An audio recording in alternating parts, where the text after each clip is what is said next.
पूरा कॉन्सेप्ट देखो, बड़ी गोली तैयार हो गई 9 चैप्टर की, आपको समझ में आ गया बड़ी गोली में एक एक चीज में कैलकुलेट करके क्या था क्या था नहीं था वो समझा दिया। अब इसको ब्रीफ कर लेते हैं, इसमें क्या क्या चीजें दी देखते हैं। पहली बात तो चैप्टर का नाम सम एप्लीकेशन ऑफ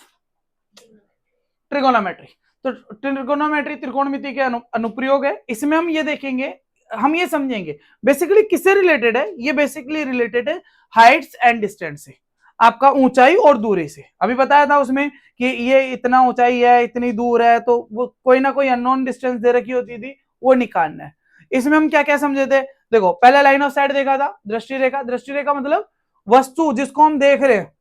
चाहे वो ऊपर हो चाहे वो नीचे हो, है ना, उसको देख रहे हैं, तो वो जो लाइन बनेगी इनके बीच में, किसकी, आंखों और ऑब्जेक्ट के बीच में, तो वो कौन सी होगी, लाइन ऑफ साइट, दृष्टि रेखा। फिर हमने कहा था कि एक काम करो, तुम सीधे खड़े हो जाओ और हॉरिजॉन्टल के साथ, आप ग्राउंड के साथ पैरेलल में एक लाइन बना लो, उसको क्या बोलेंगे, हॉरिजॉन्टल लेवल। अच्छा, हॉरिजॉन्टल लेवल से ऊपर की तरफ गर्दन उठा के देखा तो कौन सा कोण बनेगा, उन्नयन कोण। नीचे से ऊपर की तरफ कोण बनेगा, वो उन्नयन कोण। हॉरिजॉन्टल से नीचे की तरफ देखा तो वो डिप्रेशन, नीचे की तरफ जाता है ना इंसान डिप्रेशन में, तो डिप्रेशन में अवनमन, अवनमन मतलब गिरना, तो पतन होना, तो अवनमन कोण नीचे की तरफ बनेगा, उन्नयन कोण उड़ने वाला ऊपर की तरफ बनेगा। तो ये तो चीज समझ में आ गया था। ये किससे संबंधित है, हाइट्स एंड डिस्टेंस, दूरी और ऊंचाइयों से संबंधित है, इसमें क्वेश्चन निकलेंगे। कौन कौन से कॉन्सेप्ट इसमें यूज होंगे ट्रिगोनोमेट्री वाला, 8.1 में हमने देखा था, पप्पू बियर पिएगा, हाँ भाई। फिर 8.2 में 8.1 में तो वो था, 8.2 में वो टेबल थी, तो टेबल में जरा वैल्यू याद करके आना, टेबल बनाना सिखा दिया था ना तुम्हें, साइन की वैल्यू बता दिया, तो फिर उसके बाद सब गुणा कर गए, वो अच्छा था, तुम्हें बनाना आना चाहिए। 5-7 बार जिस तरीके से मैंने समझाया बनाने का, वो बना लोगे, समझ जाओगे, तो तुम्हें कोई दिक्कत नहीं आएगी। Now see the point, point is, याद कराता हूं, साइन 0 की वैल्यू 0, साइन 30 की वैल्यू 1/2, साइन 45 की वैल्यू 1/√2, साइन 60 की वैल्यू √3/2, साइन 90 की वैल्यू 1। सारा कोस के लिए उल्टा कर देंगे, साइन 0 कोस 0 साइन 90 के बराबर होगा 0, cos 30 √3/2, cos 45 1/√2, cos 60 1/2, cos 90 0। tan की वैल्यू वेरी इंपॉर्टेंट है, अगेन tan की वैल्यू बेटा आपके लिए ज्यादा इंपॉर्टेंट है। tan में जैसे मान लो tan 30 की वैल्यू कितनी आ जाती है, tan 30 की वैल्यू 1/√3 कितनी, tan 45 की वैल्यू कितनी होती है, ये कुछ वैल्यूज जो है आपको याद रखनी है, tan 45 1 और tan 60 की वैल्यू कितनी है, √3। ठीक है, अब पिछले यही चीज है बस, यहां से देखो, इसने, ये इंसान यहां से मीनार को ऊपर की तरफ देख रहा है, ठीक है, इस मीनार को ऊपर देखेगा तो नीचे से ऊपर की तरफ कौन सा एंगल बनेगा, देखेगा तो ये लाइन ऑफ साइट हो गई हॉरिजॉन्टल लेवल, ये एंगल ऑफ एलिवेशन हो गया, ये एंगल ऑफ एलिवेशन हो गया। एंगल ऑफ एलिवेशन समझ में आ गया,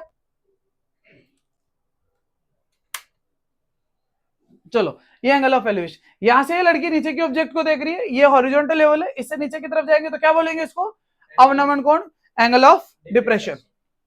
वैल्यूज मैंने बता दिया, वो याद करोगे तुम लोग। क्वेश्चन क्या बताया था, कुछ क्वेश्चन बता दिया था कि जैसे मान लो ये क्या था, मैंने कहा था कि एक पतंग है, ये उड़ रही है ग्राउंड से, इसको बांध दिया था, ये 20 मीटर की ऊंचाई पे उड़ रही है और ग्राउंड से कितना एंगल बना रही है इसकी डोरी, 60 डिग्री, तो मुझे बताओ पतंग की डोरी की लंबाई क्या है। तो यही तो कॉन्सेप्ट है, ऐसे ही क्वेश्चन आएगा, ये दूरी निकालनी है, ये लंबाई निकालनी है, तो क्या करेंगे, ऊंचाई ये दे रखा तो परपेंडिकुलर हो गया, ये 90 डिग्री के सामने वाला तो हाइपोटेनस हो गया, अब 60 डिग्री का कोण दे रखा है, थीटा ये हो गया, तो क्या करेंगे, साइन कौन सा है, परपेंडिकुलर हाइपोटेनस, साइन होता है रिलेशन, 60 डिग्री है थीटा, तो साइन 60 हो गया, परपेंडिकुलर 20 था, हाइपोटेनस को एक्स ले लिया, साइन 60 की वैल्यू कितनी होती है, √3/2, इसको इससे गुणा किया,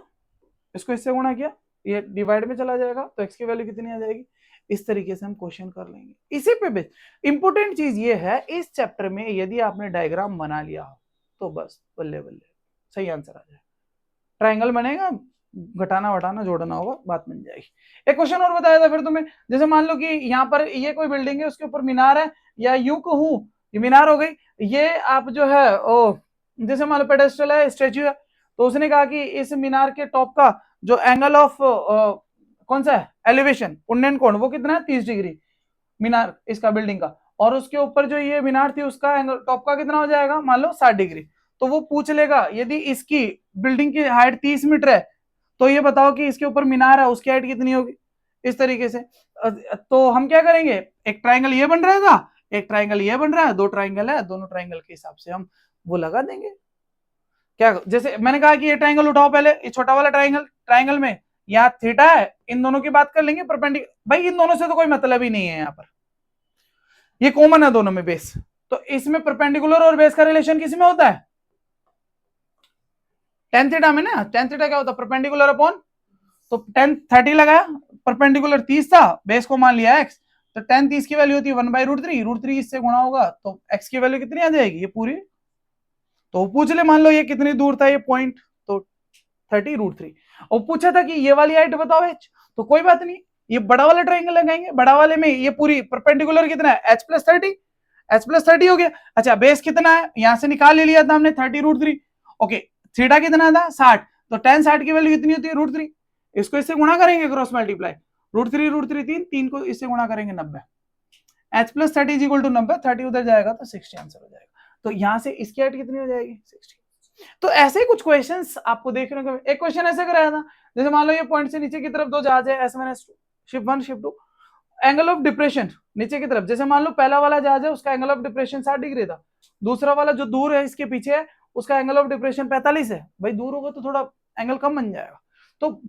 45 डिग्री हो गया, तो मैंने क्या कहा था ये अल्टरनेटिव एंगल के हिसाब से ये एंगल और ये वाला अल्टरनेटिव के हिसाब से ये बराबर हो जाएगा, तो वो पूछा था दोनों जहाजों के बीच दूरी बताओ, ऐसा ही तो कुछ क्वेश्चन पूछ रहे हैं कि आप लाइट हाउस कितना है 75 सेंटीमीटर जो भी है मीटर होगा वैसे, तो ये मुझे एक बात बताओ, ये वाली चीज जो है इसकी हाइट दे रखी है यानी कि परपेंडिकुलर दे रखा है, एक ट्राइंगल ये एक ट्राइंगल ये, परपेंडिकुलर दोनों ट्राइंगल में आपको दे रखा है, तो मुद्दे की बात यहां पर यह है कि ये वाला ट्राइंगल में थीटा कितना है, परपेंडिकुलर कितना है, बेस निकल जाएगा भाई, बेस निकल जाएगा ना भाई, tan 60√3 होता है, परपेंडिकुलर 75, वाई हमने बेस ले लिया था, वाई कितना आ गया ये नीचे आ गया 70, बड़े वाले ट्राइंगल बोलो परपेंडिकुलर कितना था, थीटा कितना था 1045, 1, बेस कितना ले लिया था हमने x, a से गुणा होगा x, x कितना हो गया 75, ये पूरा कितना आ रहा है x, ये कितना आया था y, इसमें से इस पूरे में से इतना घटा दूंगा तो दोनों जहाजों के बीच की दूरी आ जाएगी नहीं, ऐसे ही क्वेश्चन आपको देखने को मिलेंगे किसमें चैप्टर 9, दो टावर है, दो टावर के बीच में एक पॉइंट है, एक पॉइंट से इसका एंगल इतना बन रहा है, इसका एंगल ये बन रहा है, बताओ वो पॉइंट दोनों टावर से कितनी दूरी पे होगा, ऐसा क्वेश्चन। आगे बात समझ में, एक मान लो एक जैसे एक क्वेश्चन और भी दे देता है ऐसे, जैसे क्वेश्चन क्या देगा,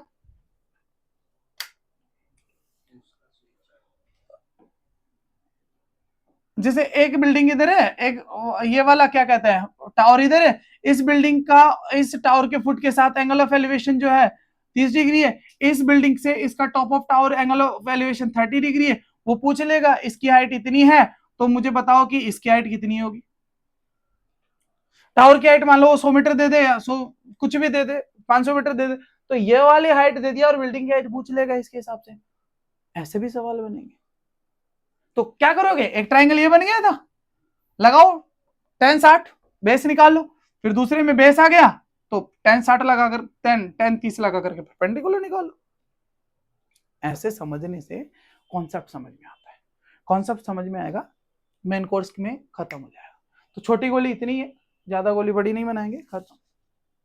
धन्यवाद।